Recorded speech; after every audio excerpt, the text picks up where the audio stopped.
Hello दोस्तों, welcome back to stories by Nini की डरावनी कहानियों के एक और एपिसोड में। आज जो कहानी मैं सुनाने वाली हूँ वो एक लड़की स्वाति की है। स्वाति हमेशा से डॉक्टर बनना चाहती थी और उसने नया नया मेडिकल कॉलेज में एडमिशन लिया था।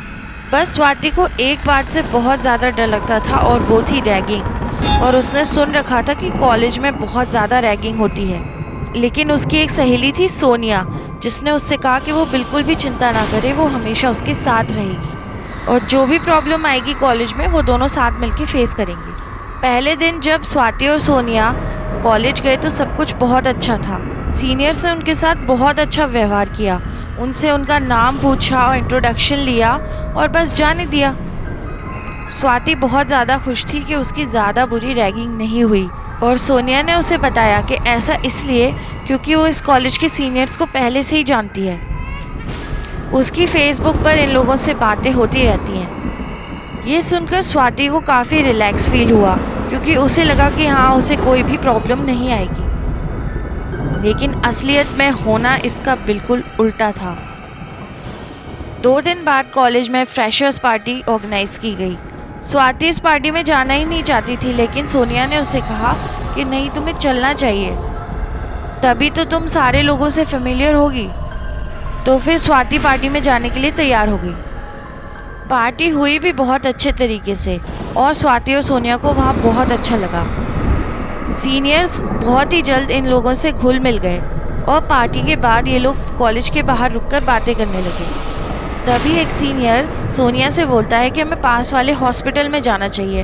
हम वहाँ पर रात में ऐसे ही घूमने जाते हैं, काफ़ी अच्छा लगता है, लोग कहते हैं कि वहाँ भूत रहता है। इस पर सोनिया ने हाँ कर दी, जबकि स्वाति को ये सब बातें बिल्कुल पसंद नहीं थी। स्वाति ने कहा कि हमें रात में वहाँ नहीं जाना चाहिए क्योंकि वहाँ पर एक मुर्दा घर भी है। तो सीनियर्स उसकी बातों पर हंसने लग गए। स्वाति को बहुत ही एम्बैरेस फील हुआ। आखिरकार सोनिया ने स्वाति को वहाँ चलने के लिए मना ही लिया और सारा ग्रुप उस मुर्दा घर की तरफ चल दिया। भोली भाली स्वाति ये नहीं जानती थी कि दरअसल ये सब उसके सीनियर्स की साजिश थी और वो उसकी रैगिंग लेना चाहते थे। और इस काम के लिए उन्होंने सोनिया को भी अपने साथ मिला लिया था।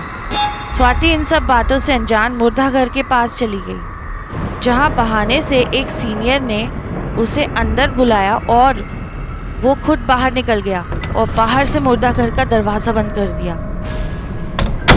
स्वाति चिल्लाती रही, चीखती रही कि मुझे बाहर निकालो, लेकिन किसी ने भी उसकी मदद नहीं की और वो लोग दरवाज़ा बंद करके वहाँ से भाग गए। उन्होंने ये सोचा था कि वो अगले दिन जाकर ही उस मुर्दा घर का दरवाज़ा खोलेंगे और जब वो रात भर उस मुर्दा घर में बंद रहेगी तब उसे समझ आएगा कि रैगिंग क्या होती है।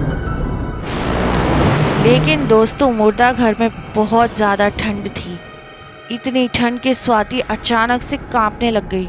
इतनी ठंड मुर्दा घर में मुर्दों को प्रिजर्व करने के लिए होती ही है। अगले दिन सुबह सुबह सीनियर सोनिया के साथ उस मुर्दा घर का दरवाज़ा खोलने पहुंच गए।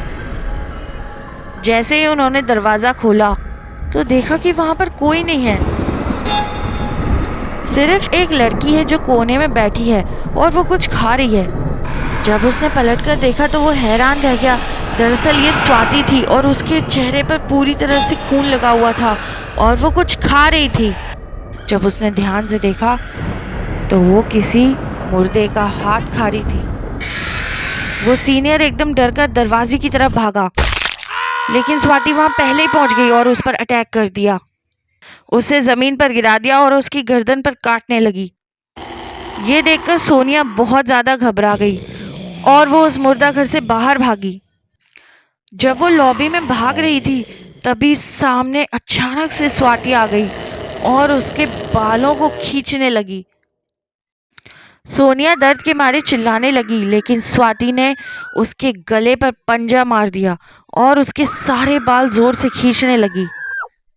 सोनिया बेहोश होकर नीचे गिर गई और स्वाति ने उस पर अटैक कर दिया। कुछ समय बाद जब लोग वहां पर पहुंचे तो उन्होंने देखा कि वहां पर सीनियर्स और सोनिया की लाश पड़ी हुई है और स्वाति का कोई अता पता नहीं है। तो ये थी आज की horror story. Thank you for listening.